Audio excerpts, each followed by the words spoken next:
I'm radio and television host Jimmy Church, and I'm here to uncover the truth about some of life's biggest mysteries. If this is revealed, everything has to be rewritten. My guest today is Timothy Hogan, Grand Master of the Knights Templar, and an expert on the esoteric history of humankind. It was probably broadcasting this energy all around the planet. Technical assistant Josh. Josh, can you pull up the map? Yep. Also joins us to help set the scenes. Join us as we deep dive to get to the bottom of some of the most intriguing questions of our time. Have you seen the Ark of the Covenant?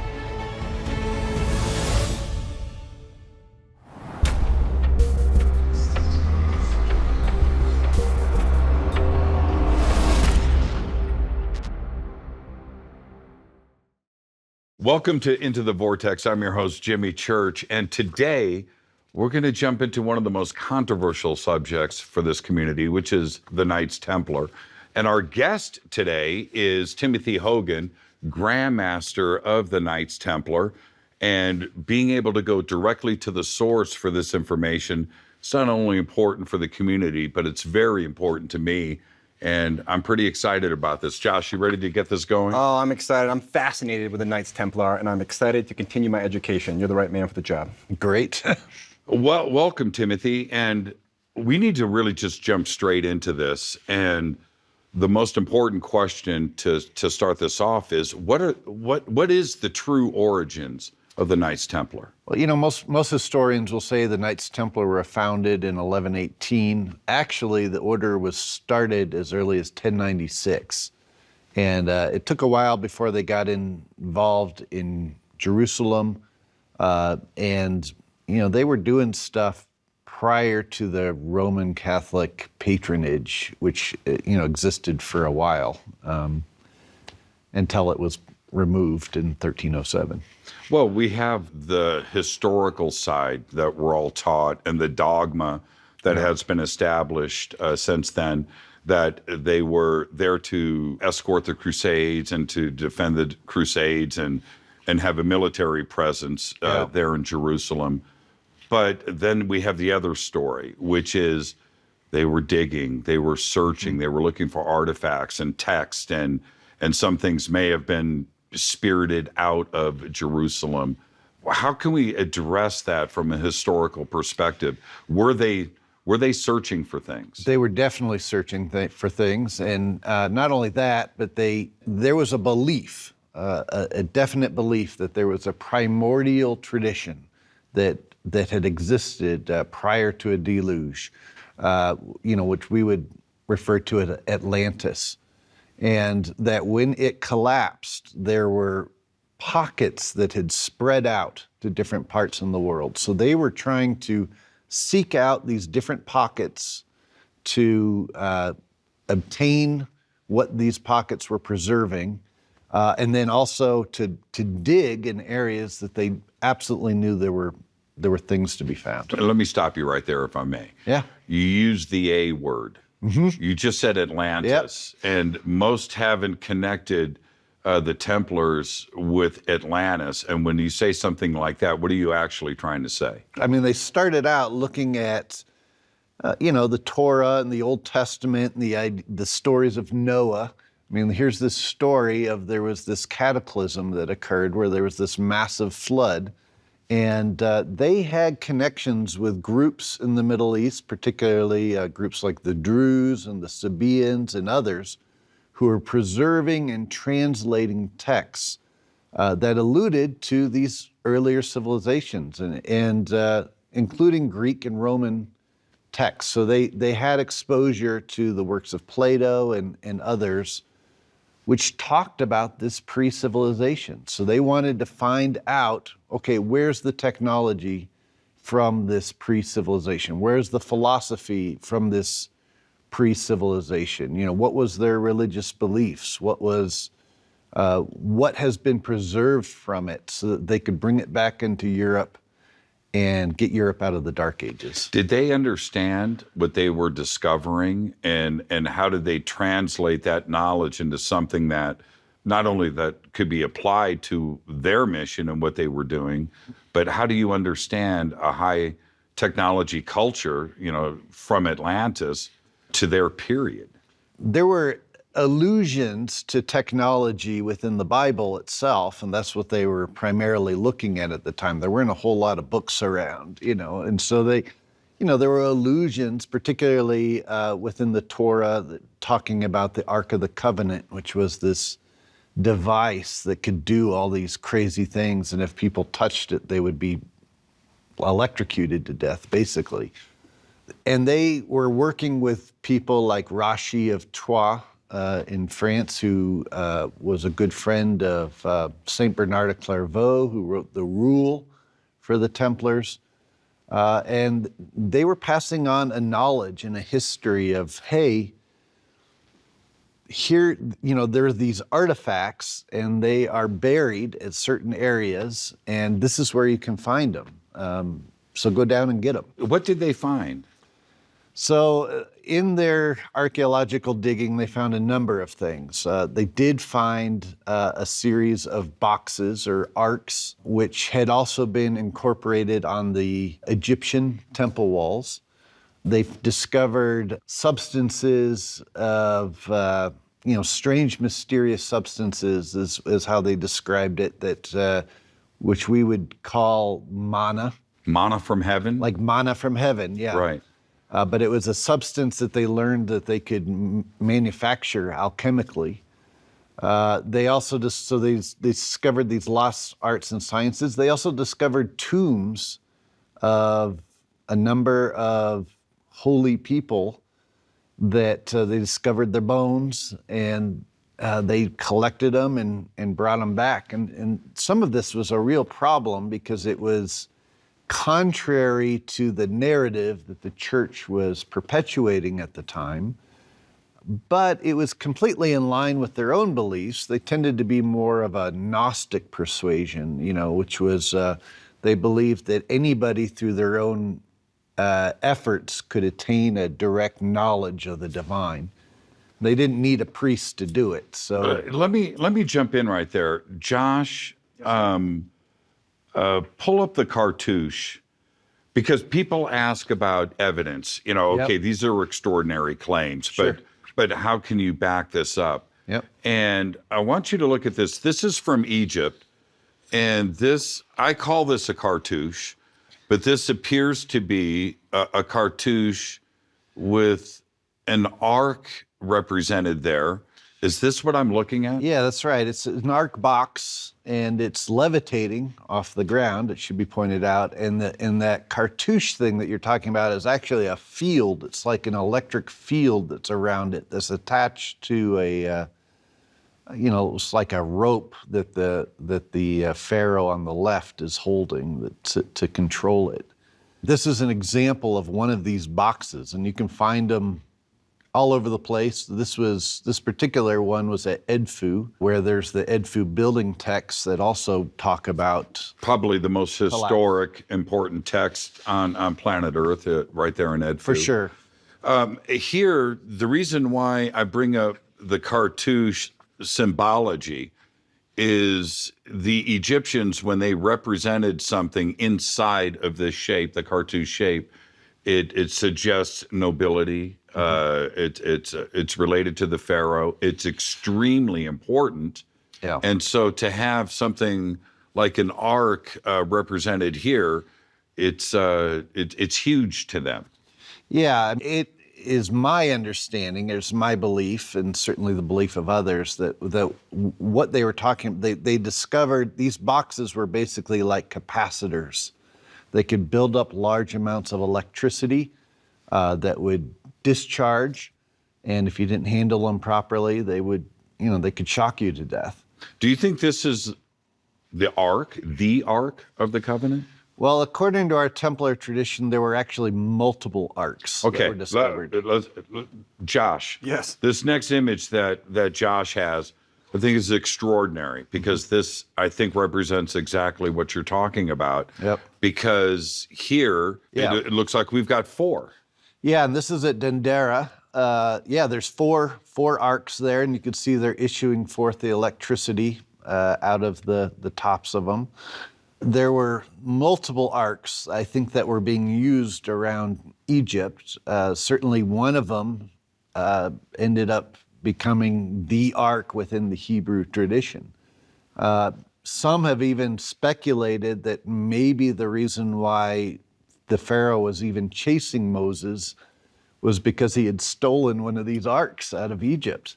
And that's what he was really trying to get. So it's a, but we find them on the temple walls all over the place. And usually associated with this ark, you also find these depictions of these conical white cakes or these mounds of what would be manna, described as manna in the Bible.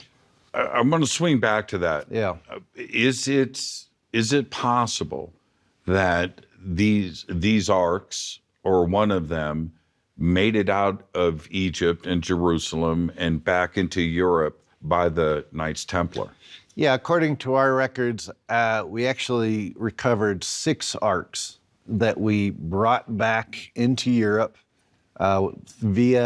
through Portugal, through Lebanon.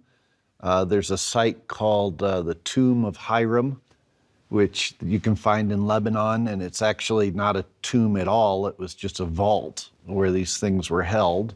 It was there for a while before it would move to Portugal, and then from there up to Scotland, and then from Scotland, they were brought over here to the New World. To the United States. So Yeah. there's a What was to possibility. become the United States, yeah. Josh, if we found an Ark of the Covenant here in the United States, what would you say? My mind would be blown, and I wouldn't be able to stop talking about it for a long time. The fact that there's 4 arcs is the first time I've ever heard that, and the fact that it could be around the world is super compelling and fascinating to me. Well, this would truly rewrite history. Yeah, for sure. Let's, I want your reaction to this too as well. Here, you brought up manna. Mm-hmm. So here is a manna jar. Yeah. And now when we see something like this, again, I always go back to the evidence and the science that supports some of these discussions. Yeah. And what is going on here? What we have here at the bottom of this jar is this white powder that's manna. It's the traditional manna, and you can see it kind of, when it forms, it forms as like this conical shape, this mound at the bottom of the jar. And this substance, beyond being something that's healing, it's also superconductive. So you can imagine, if you consider the stories of the ark was actually created to hold the manna. And then Solomon's temple was created to hold the ark. So the entire purpose for Solomon's temple was to hold this manna. You know, the manna went in the ark went in the temple. And this manna, being a superconductive substance, when it was put inside the ark, and the ark was basically like a capacitor. An energy source. An energy source. It just issued a tremendous amount of electricity.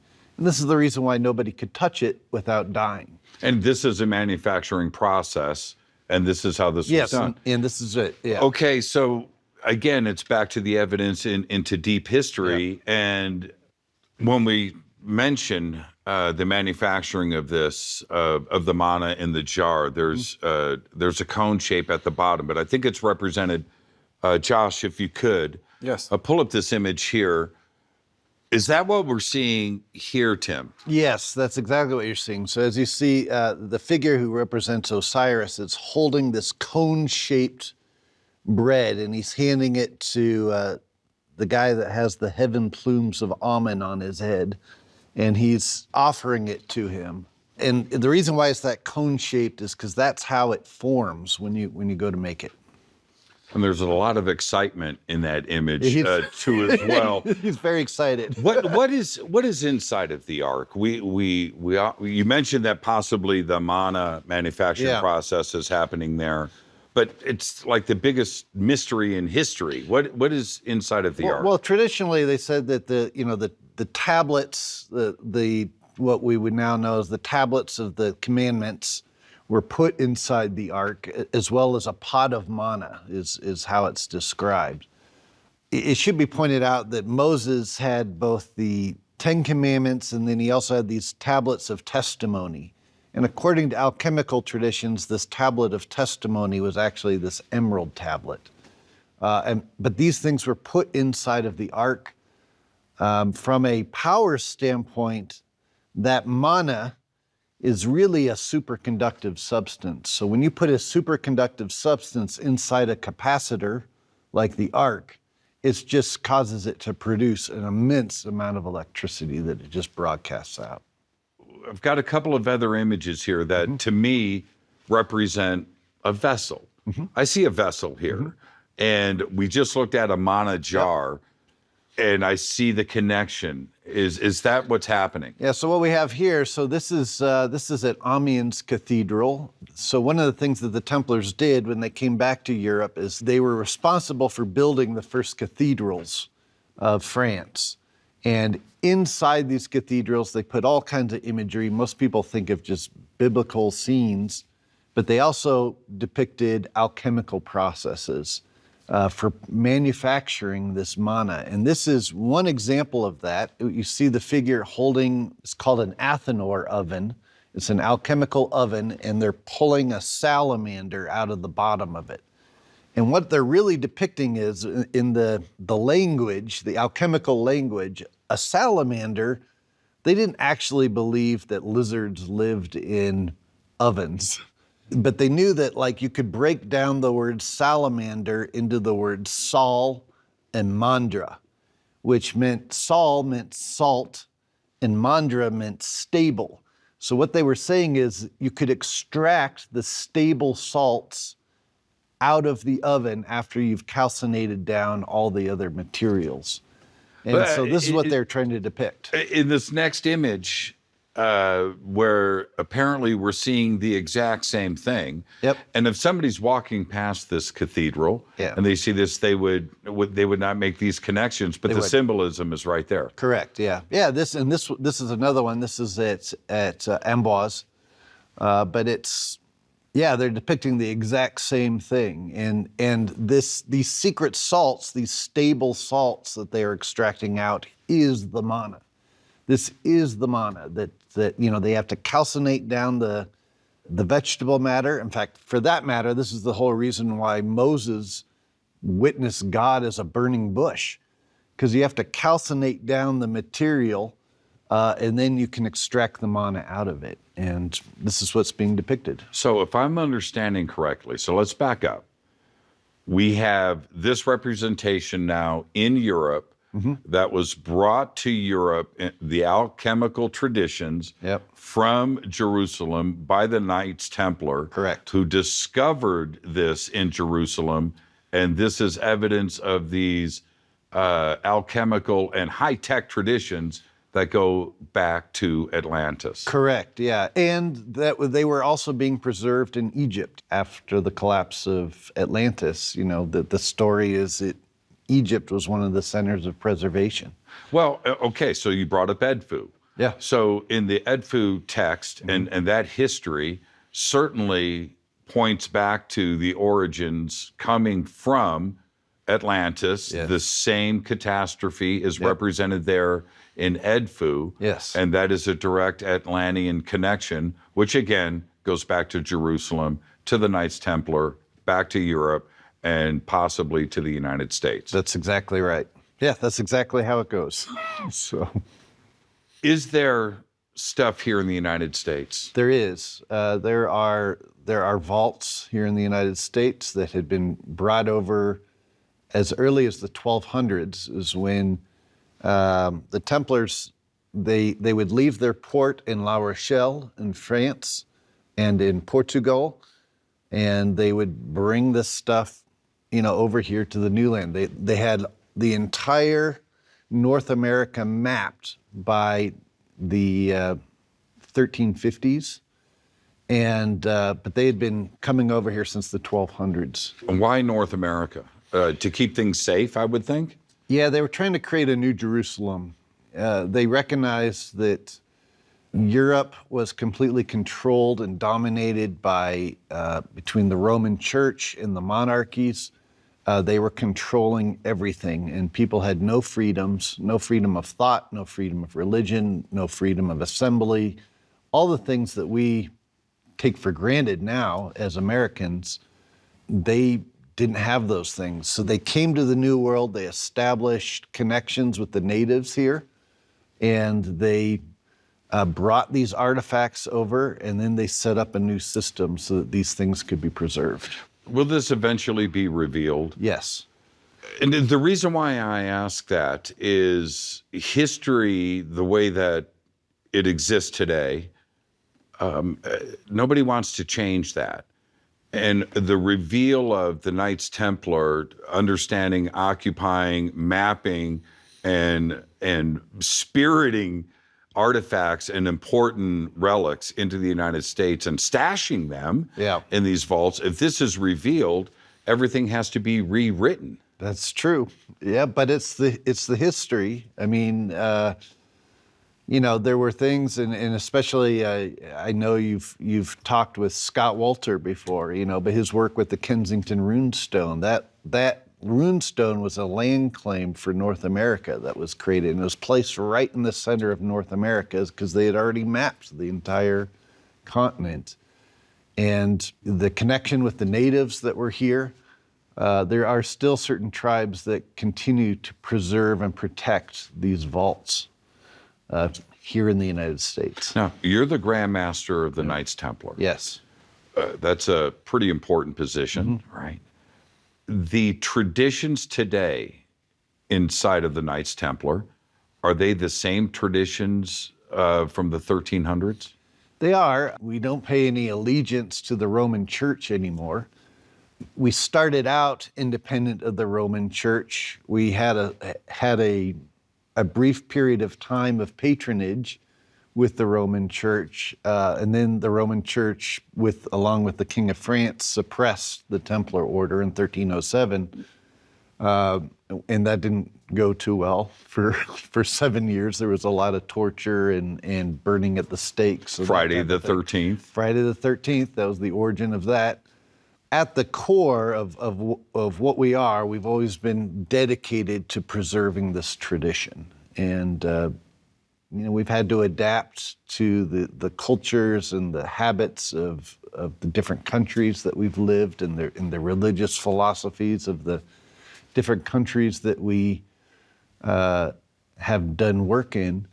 But ultimately, it's the same work. And ultimately, we're also committed to this idea that everybody has a spark of the divine in them. Everybody. And through their own efforts, they can attain a direct knowledge of the divine, and they don't need a priest to do it. These vaults that you referred to earlier, do you know where they are? Yes. Would you tell me now? I can't tell you right now.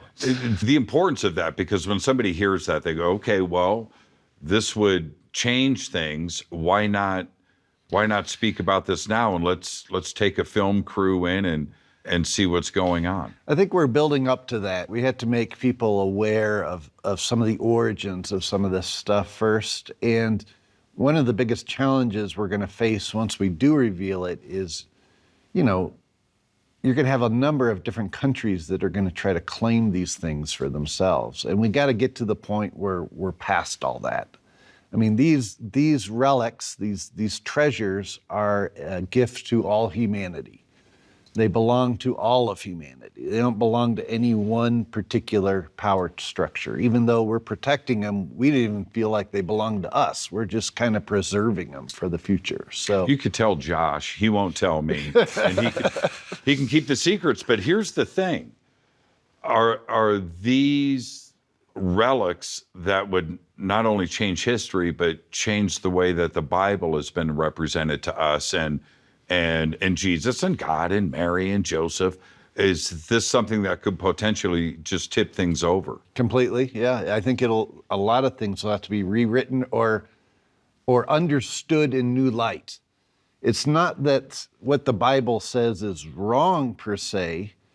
It's just that how it's being interpreted now is different than how it actually is. And so it's going to force people to have to look at these things a little bit differently. And that's a real threat to certain church power structures at the time, So currently. let's back up if we can. Did the Knights Templar at that time understand, in 1300 in Jerusalem, when you're discovering these things, possibly that they are important. You may not know what they represent, certainly when it comes to the alchemical traditions. Yeah. But do you think that they understood enough that it had to be kept secret and that later another generation would understand the importance of this? I think so. As evidence of the fact that, when the order was suppressed, it was pretty brutal. And there was a reason for that, and it was because the church and the monarchy at the time, they both had a vested interest in keeping things the way they were. And all of this threatened that. And it still does to a certain degree. We're talking about technologies, first of all, that are pre-cataclysm technologies that have been preserved. Well, that you have to have people accepting that, okay, there may have been a previous advanced civilization to begin with. So that's the first thing. The second thing you're talking about is personal salvation through your own efforts that has nothing to do with the power structure getting you into heaven. So that's a change of thoughts for people. Another thing too that was right along with this is Templars have always sought to preserve the rights of individuals to have the freedom to explore these things. In fact, one of the earliest medieval texts was a book called Parzival by Wolfram von Eschenbach, which is one of the first grail stories, and it was written in the 1200s. In it, it says that Templars are in charge of guarding the grail. And it also says, when the grail appears in the text, it says, if any Templar should become a ruler of a foreign people, let him ensure that they are given their God-given rights. Well, this is the first time in history it's ever suggested that people have God-given rights, and that, because prior to this, people thought your rights came from the church or from the king. And this is saying, no, your church comes from a divinity that transcends all that. And, this is something we still stand for. And, if you're a power structure trying to control people, that's a problem. Before you move on quickly, I just I need an example of a pre-cataclysmic technology. That was a fascinating line. Yeah, so, these arcs were pre-cataclysmic technologies. Ultimately, I think their purpose is to broadcast electricity, much like the works of Nikola Tesla when he created his Wardenclyffe Tower, where to broadcast electricity around the planet. This is what these arcs do. They broadcast electromagnetic lines of force around the planet to these sacred areas.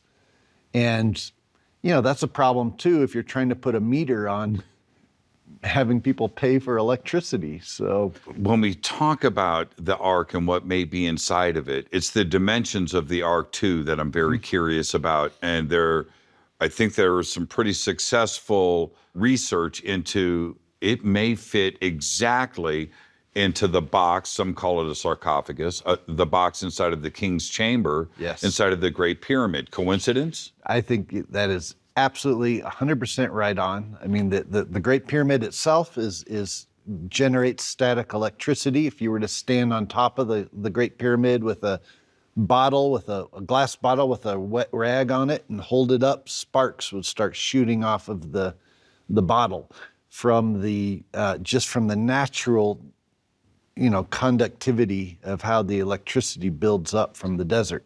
So if you then stuck an arc in the center of it, in that king's chamber, with a superconductive substance in it, it's just going to broadcast a tremendous amount of electricity within the area. And I think that's exactly what they were doing.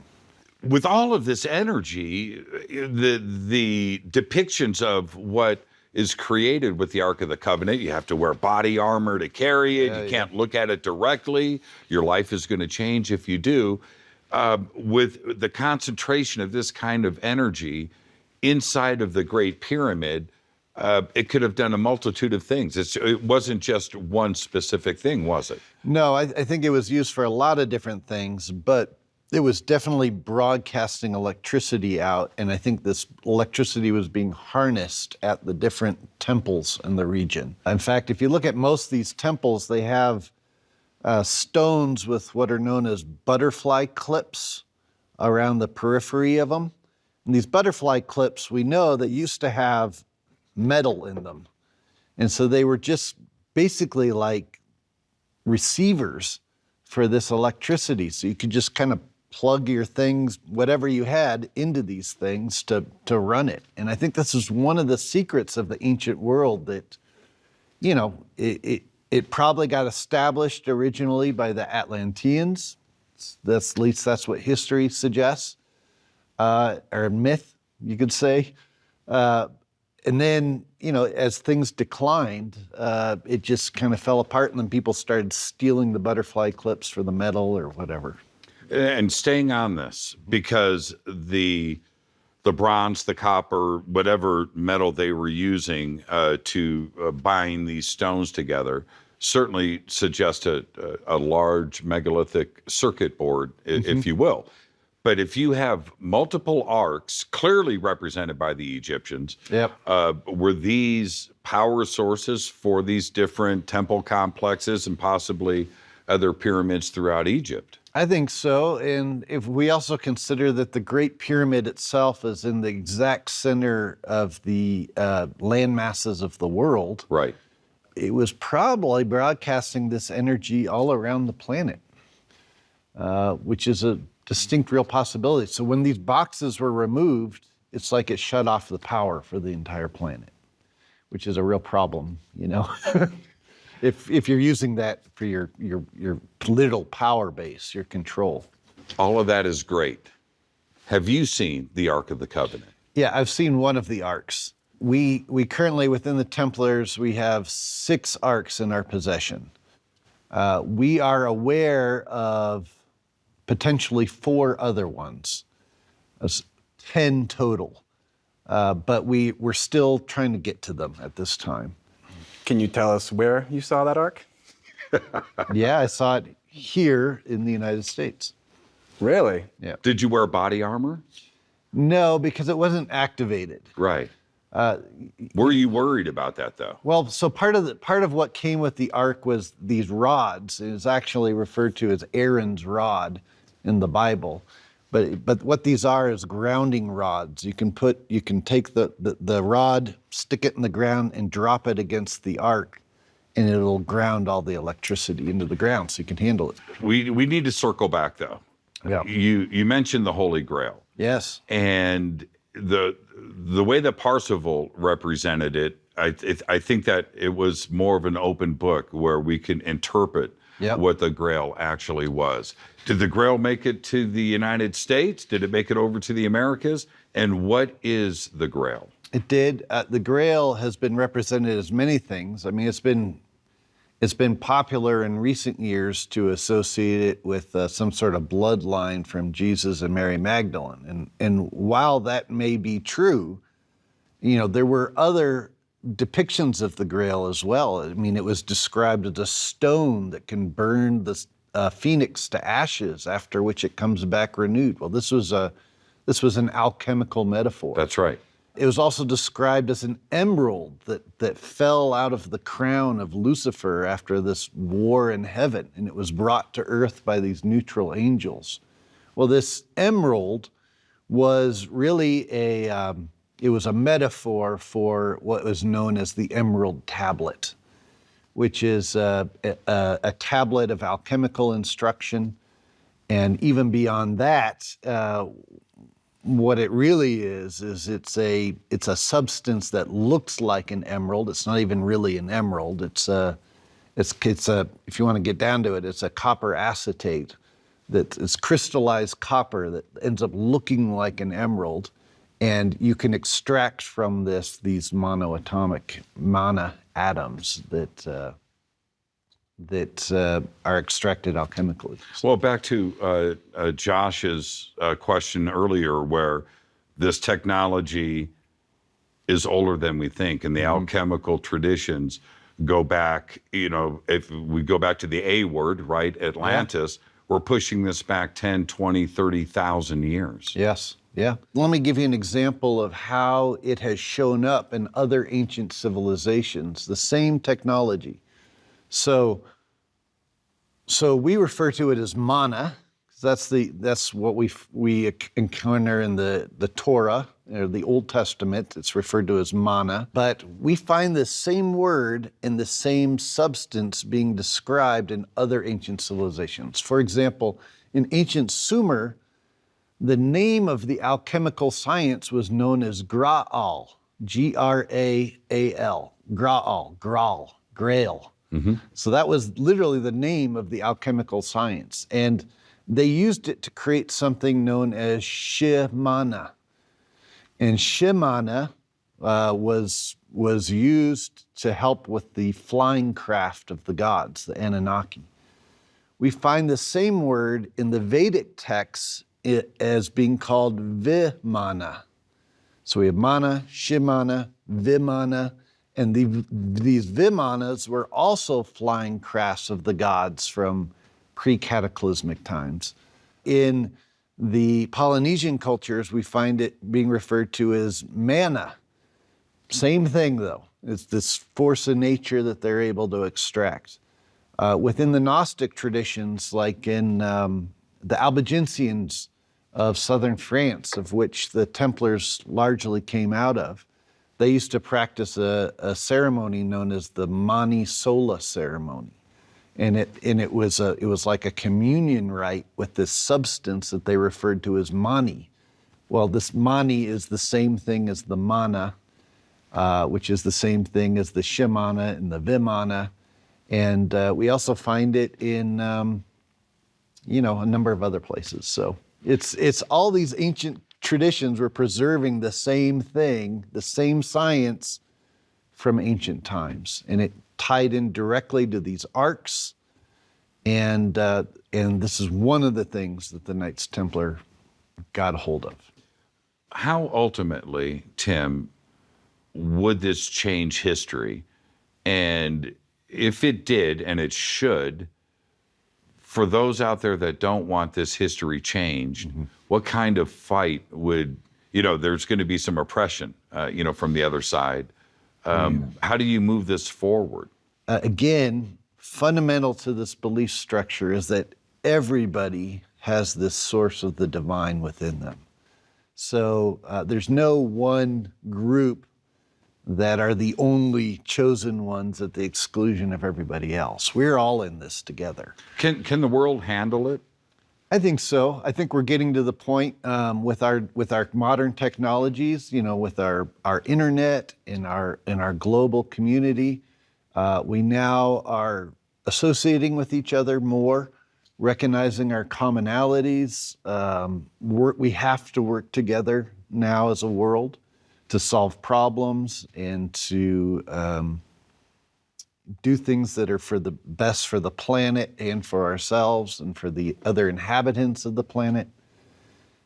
And ultimately, I think we have a destiny beyond this planet that we're getting to. And I think all of this ancient technology that we're sitting on and these ancient philosophies are all geared towards helping us go that direction.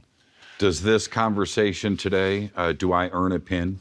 I will definitely give you a pin after we're done. Thank you so much. I look forward to everything that is about to be revealed. And these are exciting times, and I think we're ready for it. You ready for it, John? I'm ready. This is Into the Vortex. I'm your host, Jimmy Church, Timothy Hogan. Incredible conversation today, and we'll catch you next time.